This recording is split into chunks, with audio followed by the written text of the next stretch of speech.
Good evening. This is the king of all mediums, and I'd like to welcome you to podcast number 58. And tonight I will be talking about this weekend's finals of the three-man band contest.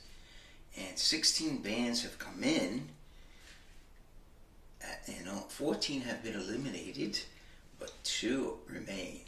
And the 2 remain are probably the best coming in, I would think.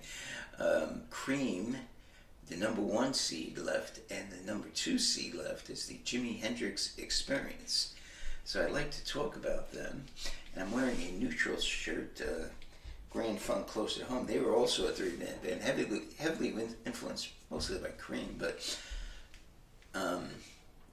so I had to wear, I could have worn a Cream shirt. I don't have a Jimi Hendrix shirt, which I should wear for fun.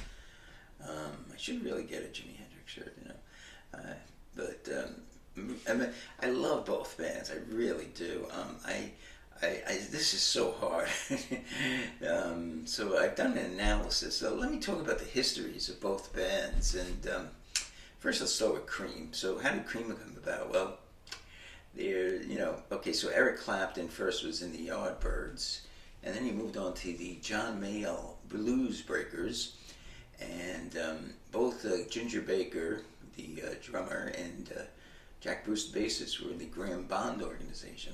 In England, they had these organizations, Blues Breakers, and one day they met each other, and they were taking a limousine ride for some reason, and they said, you know what, wouldn't it be great if we made a band, 3 guys, with the most talent on each instrument, like the best guitarist and the best bassist and the best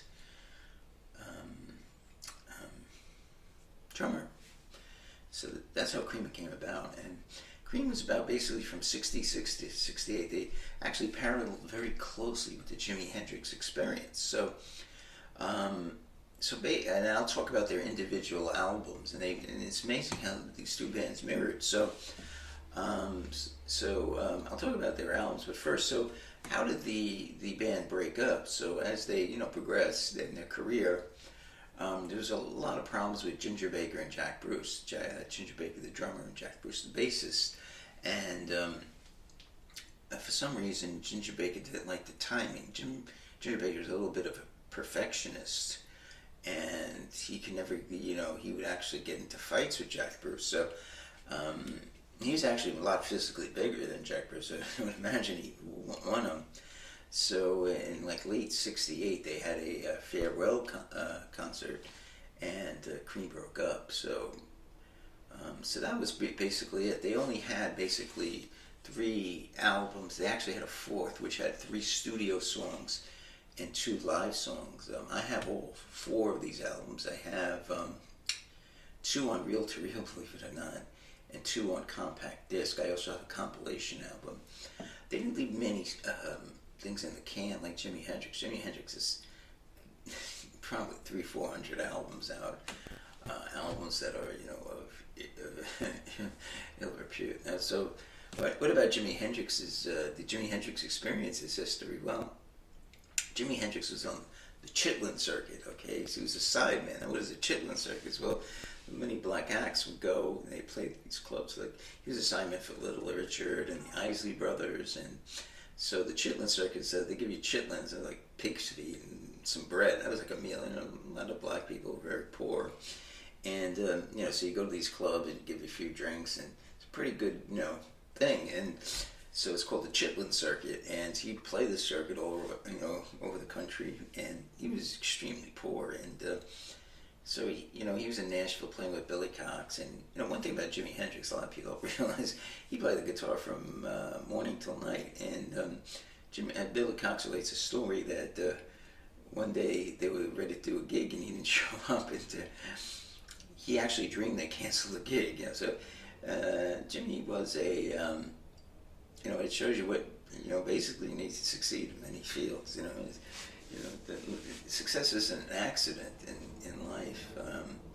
So Jimmy was finally decided to go up to New York and form a band, and he was really having a tough time. It was a horrible band. The only halfway decent member was this guy Randy Wolf. He called Randy California to differentiate. I believe the the bassist, Randy Texas, he called the bassist. So Randy California would eventually go on to play for Spirit. Okay, so what happened was one day, the name of the band was Jimmy James and the Blue Flames, and they played at they were basically the house band at the Cafe Wa. And one day, Keith Richards' girlfriend, Linda Keith, about 1966, the summer of 1966, saw Jimmy, and he couldn't believe it. She couldn't believe it, how good this guy was, and he was unsigned. He started talking to him, and she became friends with him. And so one day, Chas Chandler, the bassist of the Animals, came into town after a tour with the Animals, and so she told me, "You got to see this guy at the Cafe Wa." So he came by, and he was extremely impressed. And so he said, "I got to go back to England, but I'm gonna come back, and I'll come get you." And so he figured, Chas Chandler figured he'd come back, and he gave him an address, in Harlem. So he comes back, and he can't find him. He's panicking, and this is about September of maybe August, September of '66, and so he figures maybe I'll go to the Cafe Wa, and sure enough, he finds out, and he takes him back to England. So he needs a band, so he says, "Well, I need a bassist and and a drummer."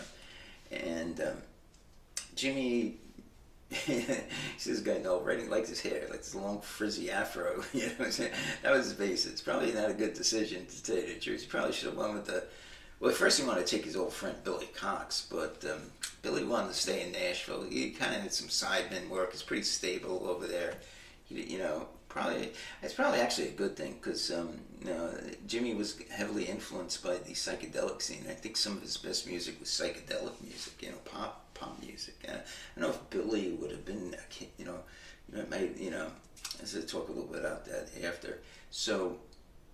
And then the drummer was kicked out of Georgie Fame and the Blue Flames, and he's actually another drummer, Ainsley Dunbar, and they both really good. So he made a coin flip, and he took Mitch Mitchell, who turned out to be a great drummer.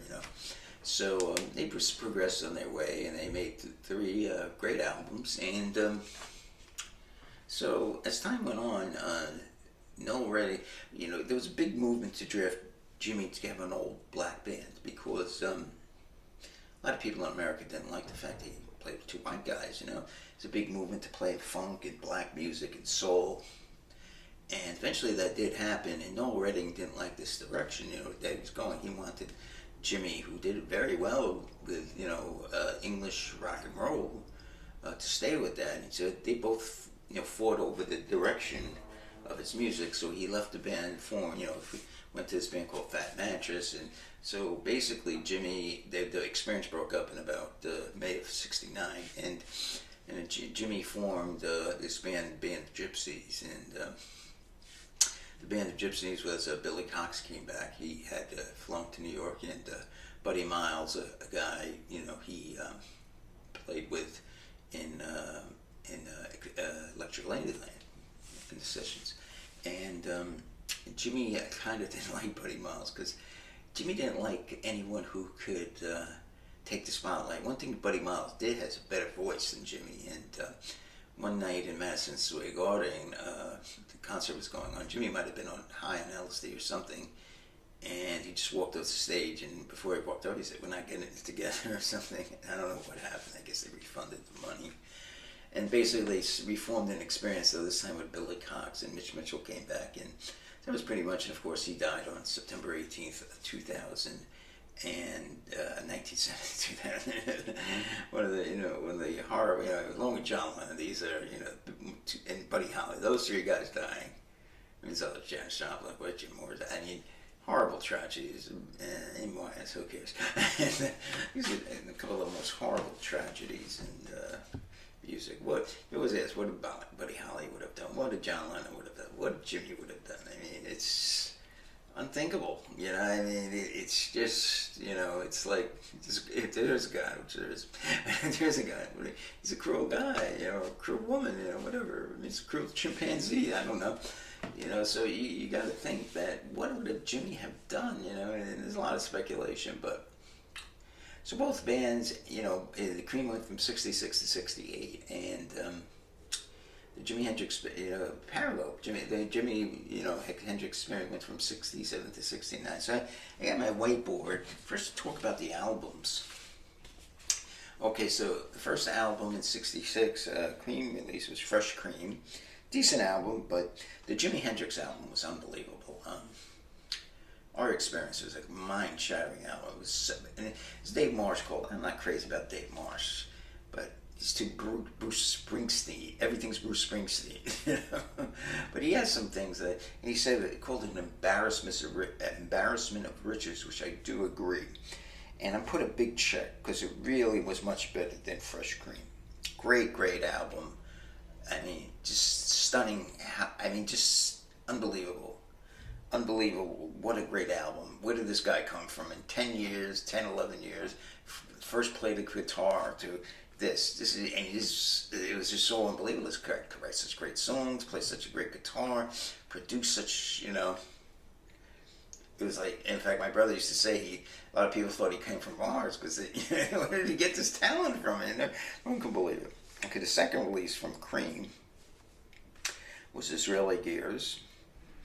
And the second release from Jimi was Axis Bold as Love. Now, there's a lot of pressure on the Experience to come up with a Christmas album. And Cream had a little more time, and they had a new producer, Felix Paparaldi, a Bronx boy like me. And a boy genius, only 28 at the time. And the Disraeli Gales was slightly better, and it had a lot of classic songs: "Sunshine of Your Love," "Strange Brew," "Tales of Brave Ulysses." Now, Axis didn't really have a big hit. It had some great songs: "Little Wing," "If Six Was Nine," "Castles Made of Sand," "Bold as Love," but didn't really have a big hit. Where Disraeli Gale has some unbelievably good songs, and so I'd give a slight, it's not a big check like Axis Bold as Love. I mean, Are You Experienced over Fresh Cream, right? Right, so it's a check, a regular check, not a big check. So you see there's one big check for Jimi and one regular check for Cream, okay? Now the third album, so basically I made three. Cream made one more, and actually Jimi had enough extra tracks to make a compilation called Smash Hits. So now the third one is interesting. They're both double albums, okay? Right? They're both double albums. Now this is going to be controversial, okay? It's Wheels of Fire, Cream's entry in '68, and the Experience's entry, which is Electric Ladyland. Now let's start with Cream's. Cream's was interesting because there was one studio album and one live album, okay? Now the studio album was great. It just had some great tracks: White Room, Deserted Cities of the Heart, Politician, just unreal album. Born Under a Bad Sign, a cover of a Albert King song, just unreal.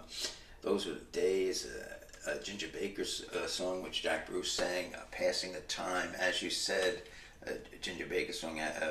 So just is an embarrassment of riches. This studio album. The live album was good too. I mean, it's a little overwrought. They did a song called Toad, which basically was from the Fresh Cream album, and they made it a 16-minute drum solo. Okay. Now, the most famous track on the live album, of course, was Crossroads, and that was an unbelievable guitar solo by Eric Clapton. Crossroads is an old song by Robert Johnson, the great blues artist. So now, Electric Ladyland was an extravagant album. It was a double album too, but it included guests, and some of the guests were Steve Winwood, Buddy Miles, Mike Finnegan, saxophone.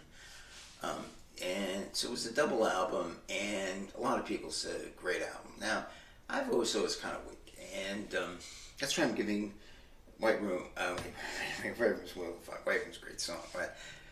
I'm giving Wheels of Fire a little, regular check. And I always thought it wasn't his best album, Jimi, because I thought it had a lot of filler, like Long Hot Summer Nights, like that's a very weak song. House Burning Down, not a good song. Still Raining, Still Dreaming, not a good song. Now, what good songs on? There were some very good songs, and I'll tell you, my favorite song was 1983, a long sound painting, great song. Of course, Along the Watchtower, the Dylan cover, Voodoo Child, of course. Have You Ever Been to Electric Ladyland? Crosstown Tracks is a good song. but I thought there was a lot of filler on it. Come On is a filler song, not a good song. I like the Noel Redding entry actually, a little bit strange. I thought that was one of the better songs in the album. So I thought it was, now a lot of people I think overrate this song. Okay, now so basically you've got one big check for Jimmy and two regular checks. So I think it's about even. So I don't know who they're both great. Okay. Now let's go to the musicians now. Let's start with Cream. Okay, Hendrix versus Clapton. Now, to me, I think Hendrix is a better guitarist, and he's also a better frontman. Clapton is not a good frontman. He's just not. He's not a good songwriter either. He wrote very few good songs. I mean, Tales of Brave Ulysses. He wrote. He contributed "Sunshine of Your Love." "Anyone for Tennis" is a decent song. "Badge." He co-wrote George Harrison. He's a great guitarist, but he's not like the frontman material. Okay. Now we'll talk more about Hendrix in a second. Now, how about the other two players? The bassist Jack Bruce versus Noel Redding. Now this is a mismatch. Okay. Jack Bruce, first of all, great bassist, great vocals, and great songwriter. Now he's not a good lyricist. He did write "We're Going Wrong," I think, and he wrote one of those "Dance the Night Away" or something. He wrote a couple of songs, one song by himself, I think, on Fresh Cream. But he needed a guy, Pete Brown, for White Room. That song was actually White Room. Pete Brown was actually talking about his situation, a very bad situation, very depressed. He was poor, So Pete Brown, you had the music, and Pete Brown listened to it and listened to it, and you think, what can I write about this? What does this sound like, Also, now Noel Redding actually could write a couple of good songs, but in terms of the bass, he was not a good bass player. Billy Cox was a much better bass player. And, in terms of Jack Bruce, one of the greatest bass players of all time, rock bass players, and Noel Redding was not very good. He's actually a guitarist, and an okay guitarist at that. So that's a mismatch. Big check for Jack Bruce. Now, the drums, I think there's more even than people. I've always been a big fan of Mitch Mitchell. You listen to a lot of American black drum or jazz drummers, and even though Ginger Baker, I give a slight nod to. I still think Mitch Mitchell's a lot closer than people give credit for. I think he's a great drummer. I mean, I've listened to a lot of Mitch Mitchell, and I Ginger Baker is a really good, inventive drummer, but I still give a little advantage to Ginger Baker, maybe because I don't want people to attack me, my credibility, if I have credibility. So, okay, so that pretty much wraps up my analysis. Now my pick, okay? Oh, and by the way, so what do we have? We have two check. Okay, I'm sorry. I think I messed this up. Yeah, this one should go here. We should switch this. Okay, so we got one check on this side, and we got one regular check and one small check for Baker. So it looks like it's very close, but I have to go with Cream just by a nail. It's so close. So my pick for the contest tonight is Cream. Now the only thing I can honestly say is Jimi Hendrix is a transcendent figure. In the 4 years, he got there in late '66, and he died in September 18th, 1970. He's such a transcendent figure. I mean, people who recorded with him, like this guy Curtis Knight, people were crazy about getting his recordings selling. People would buy it. Horrible recordings. They weren't set up well, and the people keep releasing. I don't know how many. There must be 200-300 albums released with Hendrix. They keep on making new albums, bootlegs, 50 to 100 different bootlegs. Nobody has ever been bootlegged by this guy. The Grateful Dead having a bootleg. They were probably the most, Beatles. There's never been a person bootleg. So he's probably the most transcendent figure in any type of music. No one has ever been. I think he is a performer. He's the greatest performer ever. I can't think of another one. Who's better? I mean, what performer can write songs, I mean, play an instrument, entertain. He was a great entertainer. He used to, he played the guitar with his teeth behind his back. You know, there, I don't, I just can't think of another one. Elvis Presley, he couldn't write songs. Okay, the women liked him. He was kind of handsome, and maybe sung good, but Jimmy had more. Bob Dylan couldn't sing. Melodies weren't that great. So that's why it's tough. So do analysis like that. So it's so close. I just have to give it to Cream by just a nail. So what do you think? So it's very important to cast your vote tonight at midnight, and I really appreciate it. And also retweet so a lot of people that don't follow me can get the the poll, right? So retweet the poll if you could. Okay, so this is a podcast number 58, and today is May 14th, 2021, and I thank you for joining me. And it's always a beautiful day. Always remember that. It's always a beautiful day. This is the king of all medium, and I like mediums, not medium, there's more than one medium. And I'd like to thank you, and next we're going to have just tell you about the weekend. We have 2 live vinyl, and I just listened to one tonight, and I'm telling you, you're going to love this. Especially if a lot of people out there you like Iron Maiden, Judas Priest, you're going to like this. So if you're Saturday, if you like those 2 groups, this is like a little before your time. But I think you're going to like this. This group was a little before your time. They were heavy, boy. They were heavy. They're going to be on Saturday, and there's going to be a classic 60s group going to be on Sunday, both live. So come by on Saturday and Sunday. So visit the king of all mediums at Hips Dave Lounge. I'd like to thank you, and good night.